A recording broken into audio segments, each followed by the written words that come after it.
जय सद्गुरुदेव जय पदशरणम। मेरे सद्गुरु की वाणी अखिल भारतीय संत मत सत्संग पंजीकृत दिल्ली। यदा संहरते चायं कुर्मो अंगानीव सर्वशः इंद्रियाणींद्रियार्थेभ्यस्तस्य प्रज्ञा प्रतिष्ठिता। हे अर्जुन, जरा कछुए को देखो। जब चाहता है अपने अंगों को सब ओर से समेट लेता है। वैसे ही जब मनुष्य वश में की हुई समस्त इंद्रियों की वृत्तियों को इंद्रियों के समस्त भोगों से हटा लेता है, यहाँ तक कि स्वप्न और मनोराज्य में इंद्रियों द्वारा सूक्ष्म विषयों का उपभोग भी समाप्त हो जाता है, उस समय वह प्रत्याहार में सच्ची सिद्धि सद्गुरु कृपा से प्राप्त कर लेता है। उसे सहज समाधि की आनंदमय अवस्था प्राप्त हो जाती है। उस समय समझ लेना चाहिए कि उसकी बुद्धि स्थिर हो गई है। जिन साधकों को सद्गुरु कृपा से ऐसी स्थिति प्राप्त हो गई है, वही इस रहस्य को समझ सकते हैं।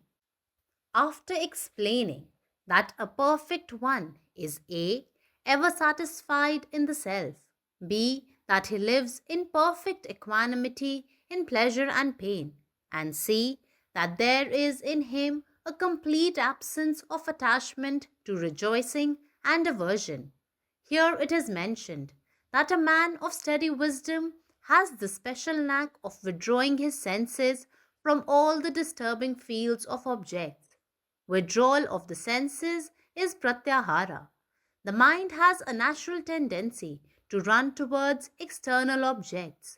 The sadhak again and again withdraws the mind from the objects of senses and fixes it on the east. Such a yogin who has been given power of pratyahara by Master's grace, Sadguru's kripa, and who continuously practices it, can enter into samadhi even in a crowded place by withdrawing his senses within the twinkling of an eye. He is not disturbed by tumultuous sounds and noises of any description. He who practices pratyahara becomes immune to the world. At any time, at a stroke of will, such a man of steady wisdom can bring his senses under his perfect control. Only those who have achieved such a state of mind through Guru Kripa know the mysteries of controlling the senses. Om. സദ്ഗുരുവിൻ്റെ സന്ദേശം. ഹേ അർജുൻ, ആമയെ നോക്കൂ. അതെപ്പോൾ ആഗ്രഹിക്കുന്നുവോ തൻ്റെ ശരീരഭാഗങ്ങൾ എല്ലാവരിൽ നിന്നും മറയ്ക്കുന്നു. അതുപോലെ മനുഷ്യൻ എപ്പോൾ തൻ്റെ നിയന്ത്രണത്തിലുള്ള എല്ലാ ഇന്ദ്രിയങ്ങളുടെയും സഹജാവബോധങ്ങളെ ഇന്ദ്രിയങ്ങളുടെ എല്ലാ സുഖങ്ങളിൽ നിന്നും മാറ്റുകയും സ്വപ്നത്തിലും മാനസികാവസ്ഥയിലും ഇന്ദ്രിയങ്ങളാൽ സൂക്ഷ്മമായ വിഷയത്തിലുള്ള ഉപഭോഗം പോലും അവസാനിപ്പിക്കുന്നുവോ, അപ്പോൾ അവൻ പ്രത്യക്ഷത്തിൽ യഥാർത്ഥ സിദ്ധി കൈവരിക്കുന്നു. അവന് സഹജ സമാധിയുടെ ആനന്ദമയ അവസ്ഥ കൈവരുന്നു. ആ സമയത്ത് അവൻ്റെ ബുദ്ധി സ്ഥിരമായി എന്ന് മനസ്സിലാക്കണം.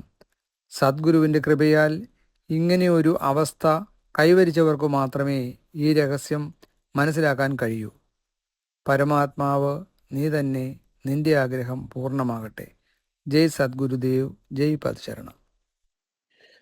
నా సద్గురు సందేశం. ఓ అర్జున, తాబేలును చూడు. అది ఎప్పుడు కావాలనుకుంటే అప్పుడు తన అవయవములను అన్ని వైపుల నుండి లోపలికి కుంచింప చేసుకుంటుంది. అదేవిధంగా మానవుడు తన వశం కావించబడిన సమస్త ఇంద్రియ వృత్తులను ఇంద్రియ సుఖభోగముల నుండి మళ్ళిస్తాడు. ఎంతవరకునంటే స్వప్నంలో మరియు మనోరాజ్యంలో ఇంద్రియాల ద్వారా సూక్ష్మ విషయాల ఉపభోగములు కూడా సమాప్తమైపోతాయి. అప్పుడు ఆ ప్రత్యాహారంలో అంటే ఇంద్రియాలను వెనుకకు మరల్చుటలో సద్గురు కృపచే నిజమైన సిద్ధి అతనికి లభిస్తుంది. ఆ సమయంలో అతనికి సహజ సమాస్థితి యొక్క ఆనందమయ అవస్థ ప్రాప్తిస్తుంది.